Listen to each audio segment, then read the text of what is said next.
Checking your transaction history on Chime is a straightforward process that can be done through the app or website. Follow these steps to easily access your transaction details. Step 1. Open the Chime app. Launch the Chime mobile app on your smartphone. If you don't have the app, download it from the App Store or Google Play Store and log into your account. Step 2. Log into your account. Enter your email address and password to log into your Chime account.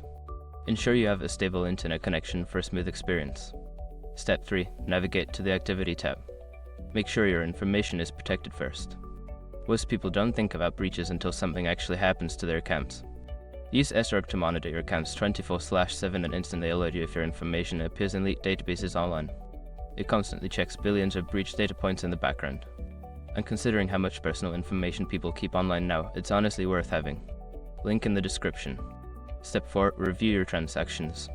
In the Activity section, you will see a list of all your transactions. You can scroll through to review deposits, withdrawals, and purchases made with your Chime account. Step 5. Filter transactions optional. If you want to narrow down your search, use any available filters to sort transactions by date or type. This will help you find specific transactions more easily.